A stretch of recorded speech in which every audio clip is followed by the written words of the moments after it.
किसान भाइयों नमस्कार। मेरा नाम गोविंद पटेल है और आप देख रहे हैं खेती की पाठशाला यूट्यूब चैनल।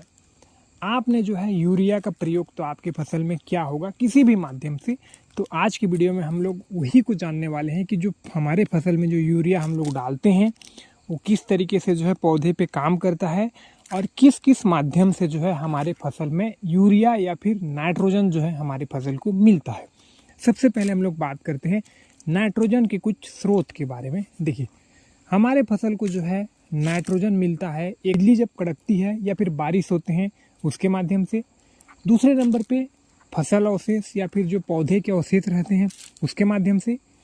तीसरे नंबर पे जो हमको जो ये फैक्ट्री के माध्यम से मिलता है, जैसे हम लोग बोलते हैं यूरिया, उसके माध्यम से।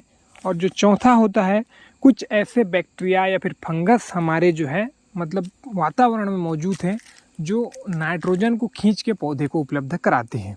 ये 4-5 जो है तरीका होता है जो कि हमारे पौधे को नाइट्रोजन उपलब्ध होता है। अब जो हम लोग बात करते हैं ये जो नाइट्रोजन जो होती है जैसे कि यूरिया या फिर अन्य जो मैं आपको साधन बताया वो पौधे को किस तरीके से मिलता है। मैं आपको बता दूं, पौधे को डायरेक्ट यूरिया या फिर नाइट्रोजन नहीं चाहिए, मतलब उसको ले नहीं पाता है, उसको कन्वर्ट करना पड़ता है। जिस तरीके से हम डायरेक्ट गेहूं या चावल को नहीं ले पाते हैं, चावल से हम लोग उसको बनाते हैं उबाल के, उसके बाद हम लोग खाते हैं, या फिर रोटी हम बनाते हैं गेहूं से, उसके बाद हम लोग खाते हैं। तो अगर एक सिंपल भाषा में मैं बोलूं तो यूरिया जो होती है गेहूं, और उसके बाद वो कन्वर्ट होता है अमोनियम में।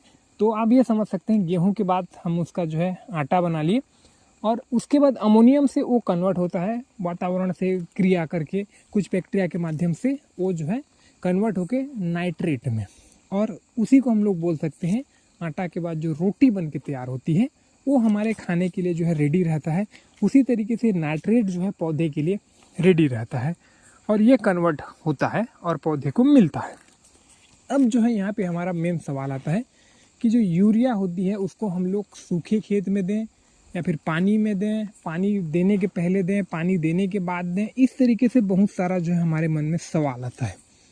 तो देखिए, यूरिया का प्रयोग आपको जो है खेत में नमी रहे उस अवस्था में आपको करना रहता है, या फिर आप उसको जो है पानी के बाद भी दे सकते हैं, या फिर आप पानी देने के पहले देते हैं तो तब तक वो कुछ नहीं करेगा। जब तक उसको आप खेत में पानी डालेंगे तब उसको नमी मिलेगी, देन उसके बाद क्रिया करेगा। तो आपके पास दोनों चॉइस रहती है। आप जो है पानी देने के पहले भी दे सकते हैं। पानी देने के पहले देते हैं तो कुछ बह के जाने की समस्या, लिंचिंग जिसको हम लोग बोलते हैं, लिंचिंग की समस्या रहती है। और उसी को अगर जो हम लोग पानी देने के बाद खेत में डालते हैं तो उसमें क्या रहती है कि जो इतने सारे बह के जाने की इधर उधर की समस्या थोड़ी सी कम हो जाती है। क्योंकि यूरिया को काम करने के लिए नमी की ज़रूरत है, तो आप यूरिया तब डालें जब आपके खेत में नमी हो, चाहे आप पानी के बाद डालें या पानी के पहले डालें। आप कोशिश करें खेत में पानी डालने के बाद आप जो है यूरिया को डालें। तो ये जो है कंप्लीट चक्र होता है यूरिया का। और इसके साथ साथ मैं आपको बता दूं, जब यूरिया कन्वर्ट होती है, जैसे कि नाइट्रोजन कन्वर्ट हो अमोनियम में, तो कुछ जो है वापस वातावरण में चले जाते हैं। उसके बाद अमोनियम से नाइट्रेट में कन्वर्ट होता है तो कुछ जो है फिर से वातावरण में चले जाते हैं। तो ये एक सर्कल के माध्यम से इसकी मतलब क्षय भी होती रहती है। तो ये जो है एक यूरिया का साइकिल होता है।